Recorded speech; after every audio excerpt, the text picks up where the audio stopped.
утринската тема зборуваме нешто што е особено важно и за тинејџерите, но и за родителите кои што имаат тинејџери. Зборуваме за пубертетот, кој што е еден период во кој се случуваат емотивните промени, период кој што е пат во животот кој води кон една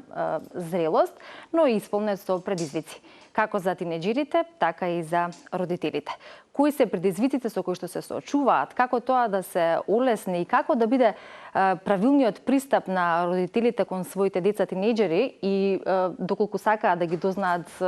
можеби проблемите со кои што се соочуваат, а и да одржат добро ментално здравје, ќе зборуваме во продолжение во нашата утринска тема, во која што ни гостува Благица Ризовска-Ваник, која што е психолог, гешталт, психотерапевт и неколку пати веќе гостин во утринска на Телма на важни теми кога зборуваме за младите, па и за теми од областта на психологијата, особено важни на кои што треба да се стави акцентот. Верувам дека таков ефект ќе имаме и со денешниот разговор. Благица, добро дојдовте и добро утро. Добро ве најдов, добро утро.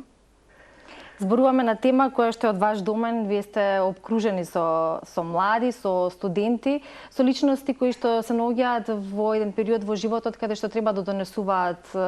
одлуки кои понатака навистина ќе им бидат важни и ќе го на некој начин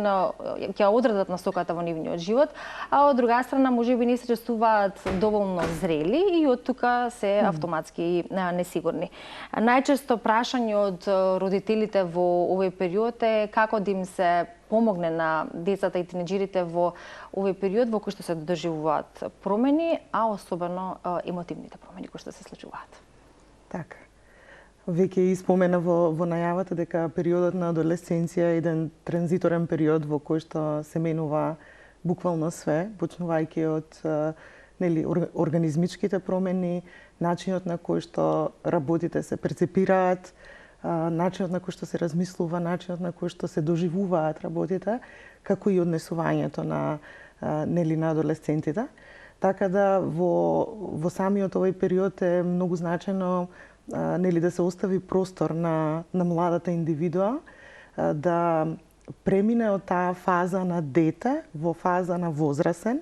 на начин на кој што можеби нема да биде тоа толку болен, измачувачки и стресен процес, иако сам по себе, како што кажав, бидејќи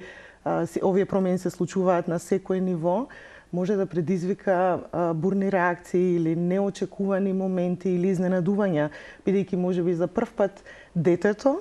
веќе почнува да ги согледува работите такви какви што се, без да има влијание од она што родителите претходно на некој начин го дефинирале неговиот начин на размислување,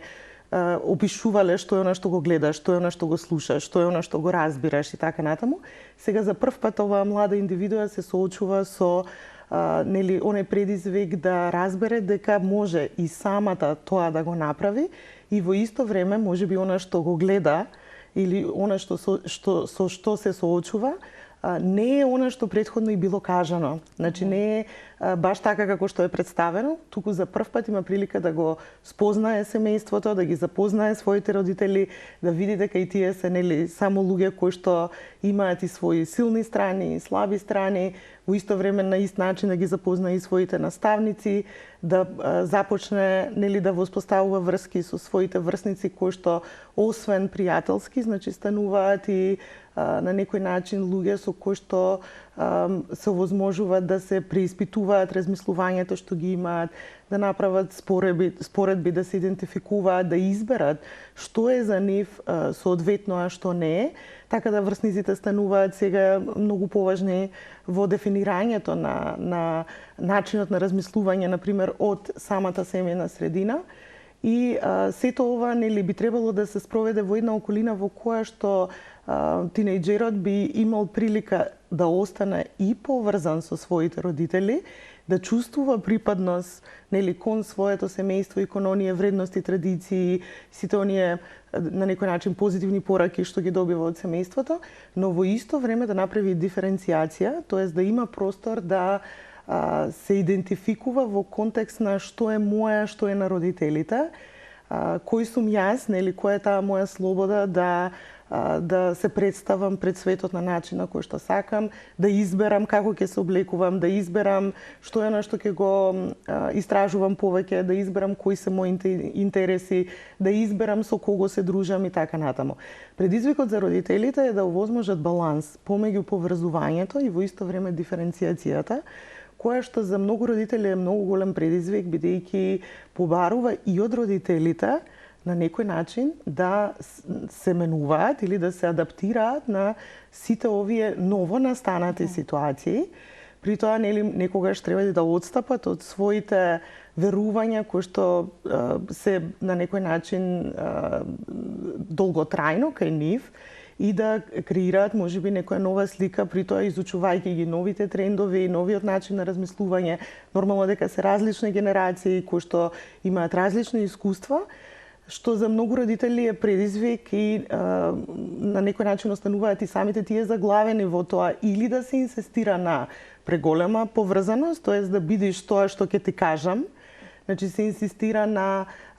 јас те родив и јас ќе ти кажам како ќе размислуваш, како ќе чувствуваш, како ќе доживуваш додека си под овај кров. Или пак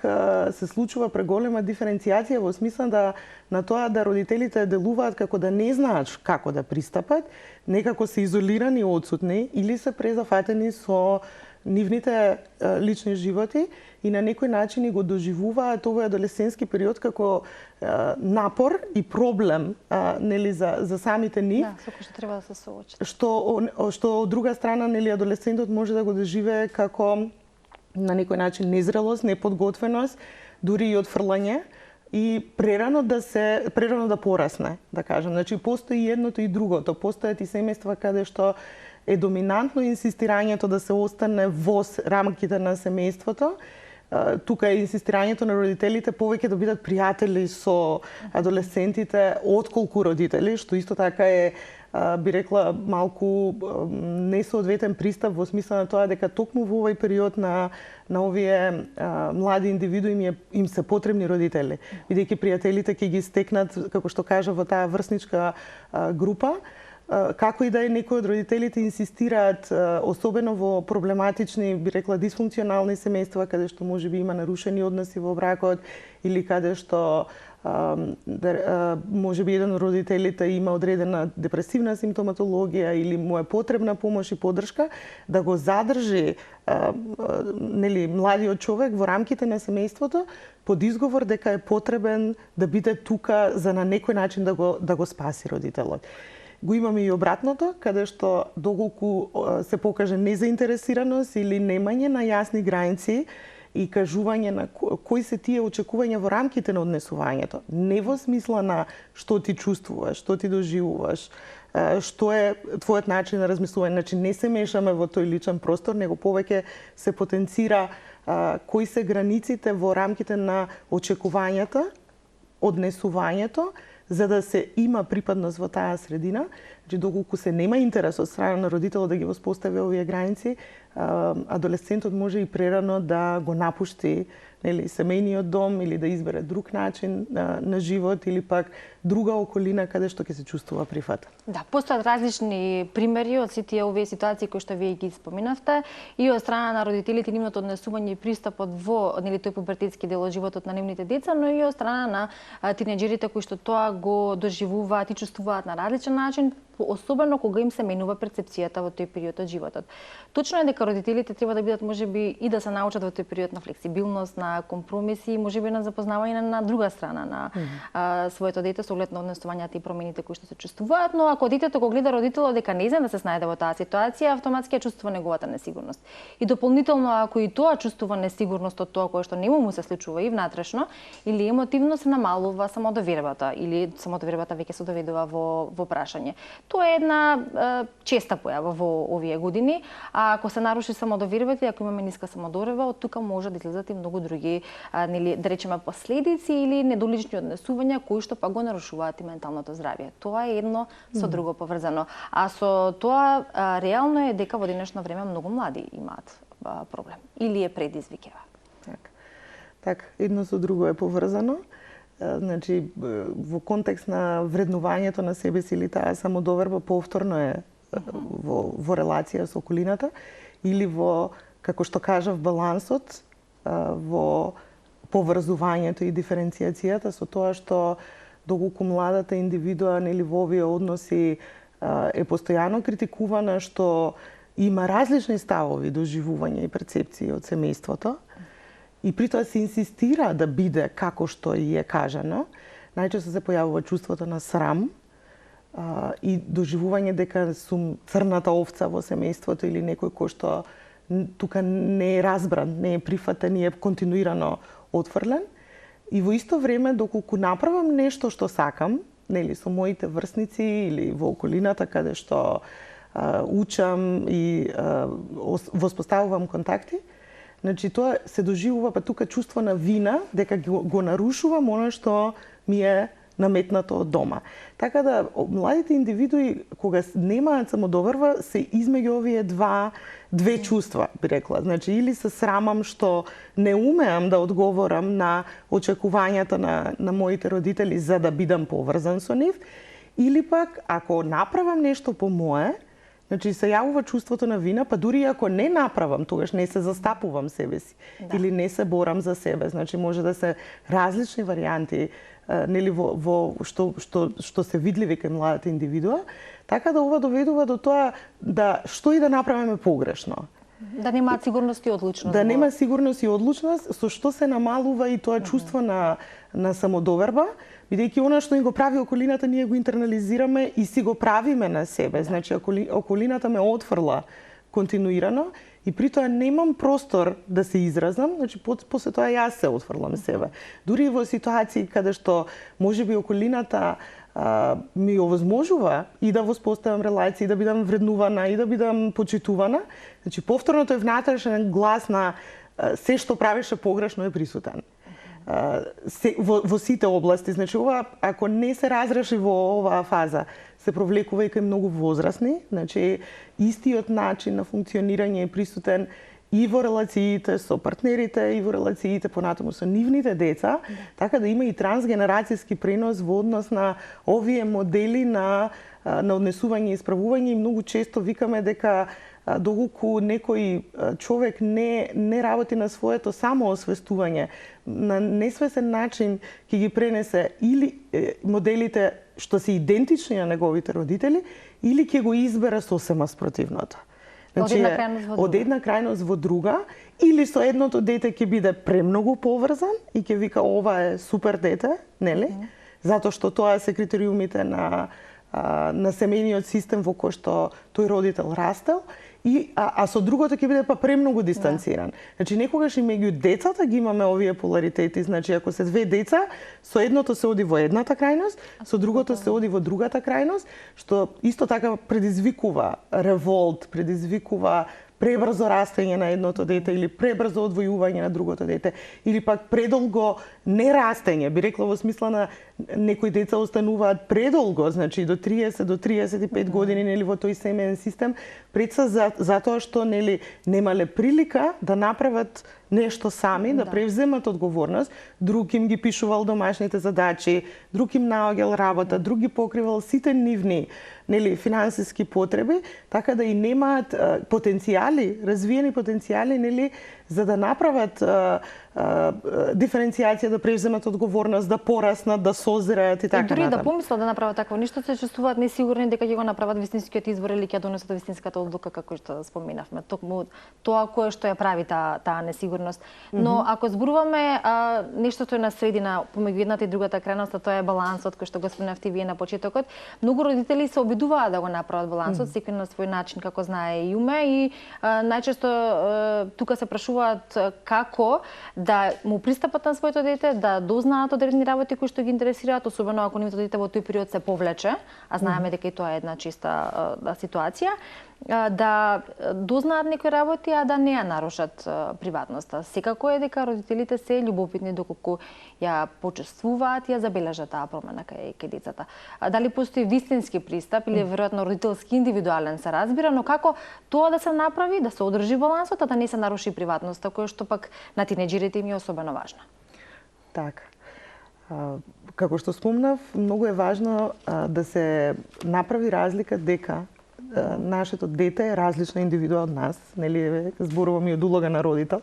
дека детето има право на своји доживувања, своји мисли, свој начин на размислување, своји избори, свој вкус за било што. Значи, прво освестувањето, да се осветат родителите дека нели тоа е различна индивидуа која што има своји потреби и во исто време да остават простор да ги слушаат овие потреби, значи да умеат да слушаат, да го дадат своето мислење, бидејќи навистина на тинејџерите ми е битно мислењето на родителите, иако некогаш изгледа дека тоа не е така. Значи секој потекст, секој збор, сето она што родителот го кажува вербално или невербално, некогаш не е ни кажано со зборови. Доволно е нели да видам како се однесуваш спрема мене или како ме третираш во одредени ситуации или како реагираш кога нели ќе се случи одредено дејствие, за самиот тинејџер во суштина да изгради слика за себе и како ме доживува светот. Така да присутноста како родители во овој период е клучна. Пак ќе кажам, не како пријатели, не е тоа некој неврзан однос во кој што ќе се доближам и детето ќе има прилика се да ми каже. Не е пресутно све да каже на родителот, но во исто време нели е многу битно, како што кажав, да не навлегуваме во нивните лични ставови, како размислуваат, што гледаат во околината, тоа е нивниот дел, а да воспоставиме, како што кажав, здрави граници во кои што нели би биле јасно кажани очекувањата, проблемите во однесувањето, меѓутоа не ја напаѓаме личноста тука, не викаме ти си неодговорен или несоодветно го правиш ова или не си паметен или многу лошо изгледаш, никој нема да те сака и така натаму. Повеќе зборуваме за твоето однесување кога го правиш ова и ова, нели може да доведе до одредени последици, значи повеќе во правец на проблемите со кои што можеби во секојдневието се соочуваат и родителите и децата, притоа прифаќајки го детето со сето она што го поминува и изборите што ги прави. Мислам дека прифаќањето е клучниот сегмент и адолесцентот да ги прифати родителите дека имаат право да грешат, дека имаат право на своји ставови, дека не се идеални, дека понекогаш се незрели во некои работи што ги прават или можеби поминуваат низ некој тежок период кој што им оневозможува да бидат доволно емотивно присутни. Значи да прифатат дека на некој начин се само луѓе или живи суштества кои што имаат и предности и мани, во исто време и родителите како што кажав, да го прифатат фактот дека нивното дете расте, се развива, се менува, е различна индивидуа, некогаш повеќе зборува, некогаш помалку, некогаш поминува низ можеби